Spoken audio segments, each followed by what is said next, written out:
Hey everybody, this is IndieGeek, and today I'm taking a look at Shattered Planet from Kitfox Games. It is available on Steam for PC as of today. The Mac version comes out on July 17th, and I'm not sure about the price, but I will have a link in the description directly to the Steam page so you can go and check that out for yourself if you feel like doing so after the video. So, I'm going to jump in here and kind of show what's going off. We have kind of an interesting roguelike with some really interesting mechanics. I've played maybe an hour here, so you're seeing a little bit of progress already made, but let me first kind of go over everything that's going on here. So, up in the top right, we have scrap metal, which we spend on training, and we have crystals, which we can spend on various items. We have different ways of doing that. So first of all, we've got this guy, who's our Crystallobot, and he allows us to buy some items, which are good items for the most part. We've got the ability to synthesize equipment, but I don't have enough crystals right now for that. This is our equipment locker where we can choose our loadout, knowing that if we die with anything here, we don't get it back. This is where we can pick classes, and then unlocking classes happens at more research levels, which I will explain in a bit. This allows us to make a pet, which we have, and then this is our training screen where we can kind of permanently level up our character. So let me jump in now and show off what's going off here. So here we have the daily challenge, which I've already done, so I can't actually do it again. Explorer mode and then various difficulty modes. Explorer mode is definitely the way to go until you are good at the game, which I am not. But now we have the actual game. So basically what's going to happen is we've got kind of a typical roguelike structure here where we take moves, each square counts as a move, and all of the enemies are going to move as well. And our pet here will actually help fight with us, which is definitely going to help things out. Alright, so what I'm collecting here are the scrap metals so that I can upgrade my character. Alright.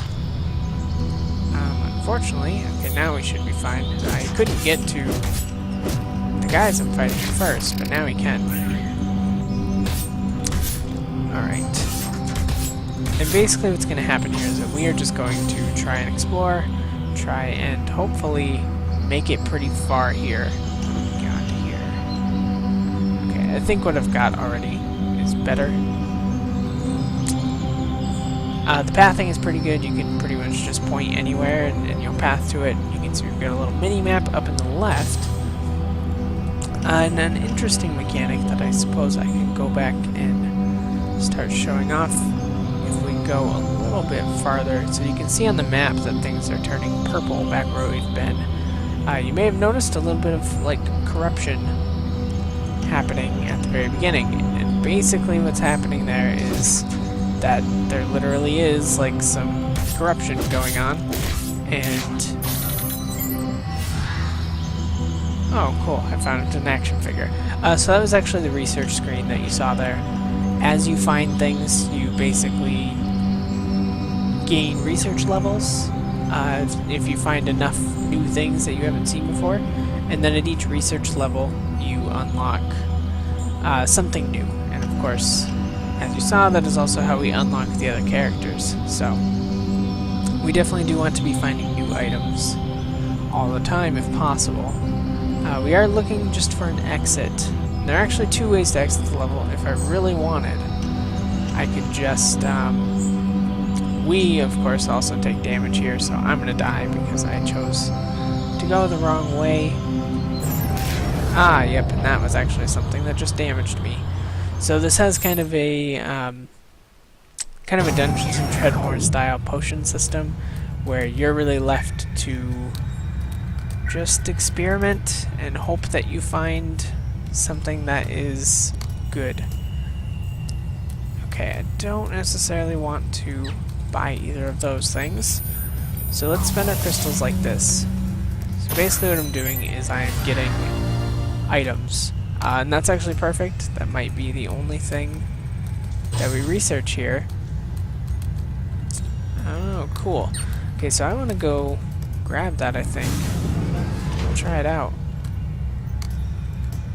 Actually, no, I think I might save that for a better run.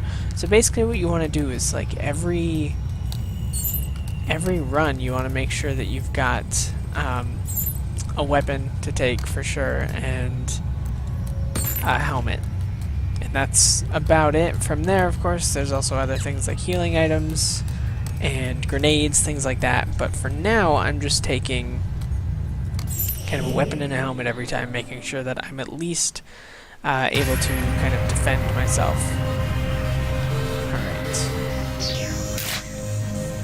So, luckily here, we started on a much easier level this time, by the way. I'm not sure actually why we started on the hard level last time. I haven't really seen that before. I believe that these are like 10 floors deep is what you're going for, but I'm not totally sure. Like I said, I'm still pretty bad at it. Things that I do like though, I think the gameplay is fine. Plays out like something like Dungeons of Dreadmore. Like I said, basically it's your typical kind of like what would you call this? Like,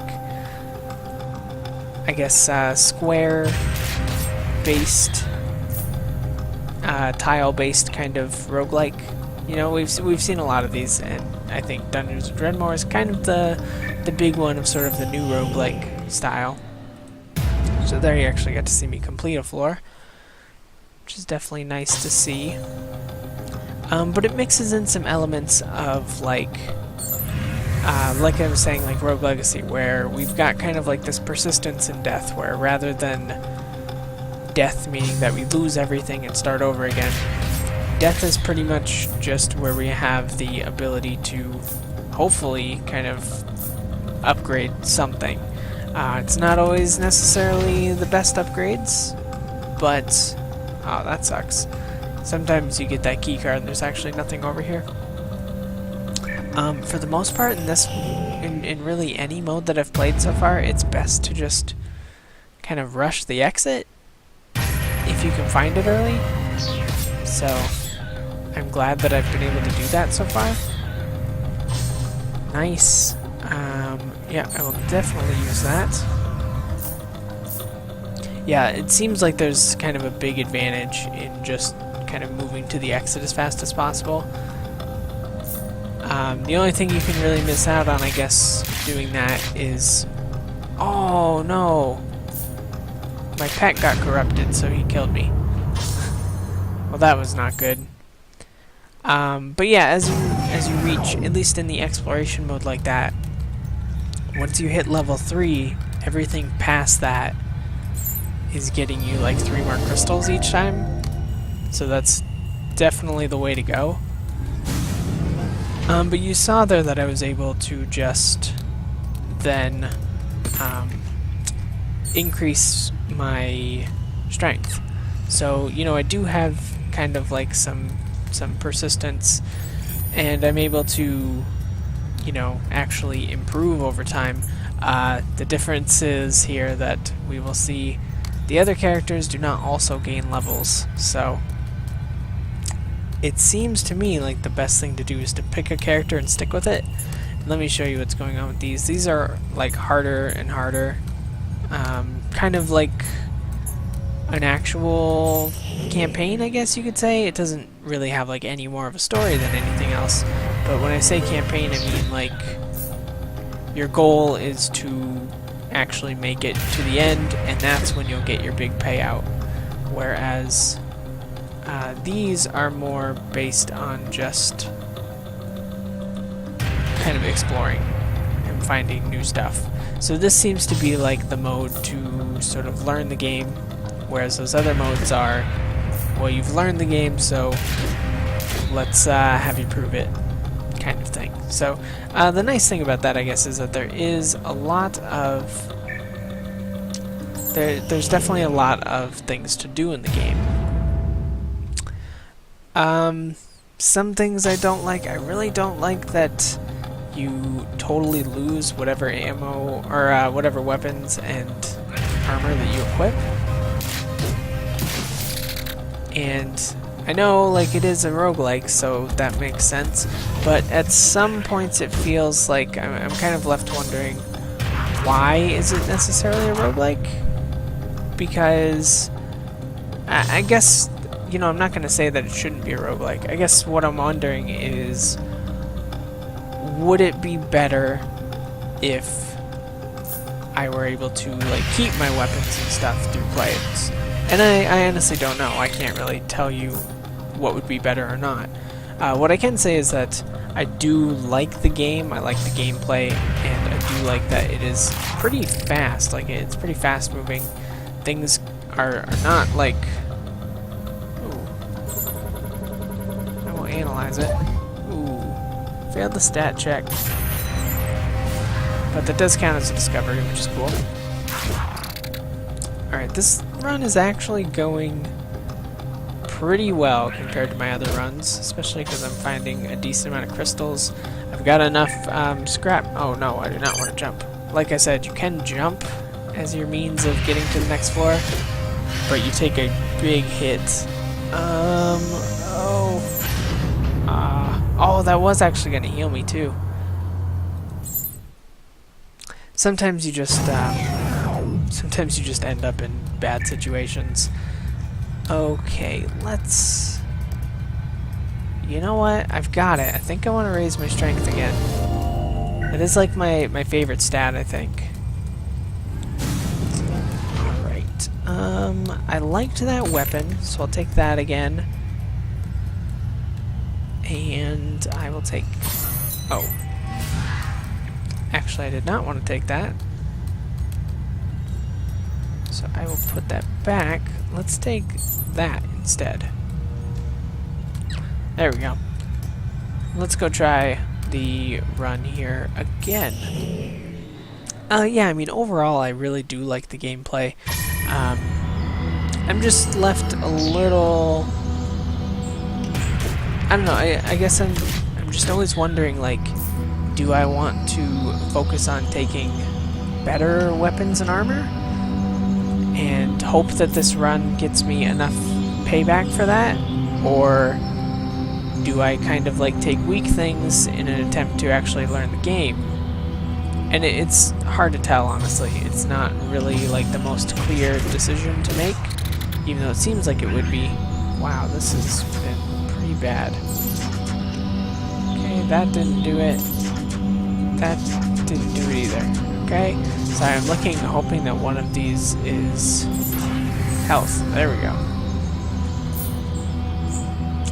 But I definitely do like what's here. I think that as far as roguelikes go, it's pretty good, and I do kind of like this trend of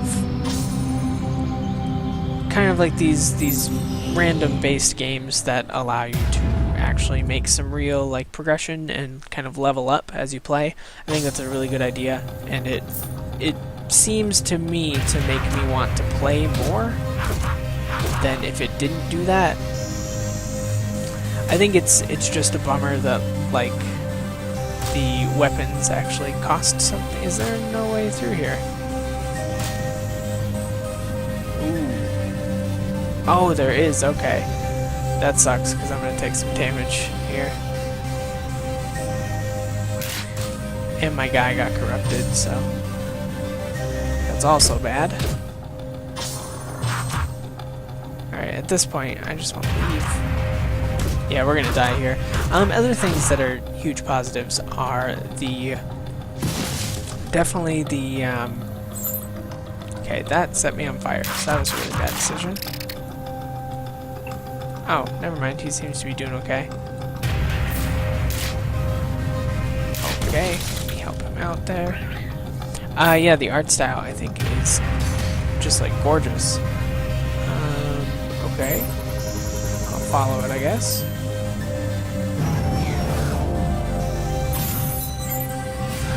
Oh, cool. Then I do like the idea of just like discovering new things. That's really cool. I think it's a really fun mechanic, and it makes me want to kind of keep playing so I can see, like, is this going to be a run where I discover something new? Is this going to be a run where I'm able to see a new level, see a new enemy, anything. And that, I think, is kind of a really important aspect to the game, honestly. I think as far as like music goes, I didn't hear anything like super outstanding. It's more kind of and by that I don't mean that it's not good. I mean that it doesn't really like stand out, I should say. And that's not necessarily a bad thing. It's more just that it's kind of there to sort of just accompany the game, which is not a problem at all. That's often with this kind of gameplay what you want anyways, I feel, so I think that's fine. The difficulty is definitely there for anyone who, you know, wants a difficult game like this. You're certainly going to get it out of this game. It, as you can see, I mean, I'm not doing great, even though I've done a number of runs. I'm still only making it to, like, I think I've made it to the 4th level at best. So, there would definitely be, I think, a lot of time and a little bit of luck in doing really well, and that's pretty much true of any roguelike, so there's nothing wrong with that, I would say. But yeah, I think overall I'm pretty positive about this one. It's fun. That's kind of where I'm at with this. It's maybe not one that I'm going to keep playing, but I could see a lot of people getting into this and probably liking it a lot, wanting to discover all the items and things like that. For me, it kind of feels like one that I might play a few hours of and then probably not want to do too much more. But again, that's all just kind of a difference of opinion. But I think that I could pretty easily recommend this one. I think it's pretty polished. It is, like I said, super fun, and I'm having a good time with it so far. So remember, of course, that I will have a link in the description to the Steam page if you want to check this out for yourself.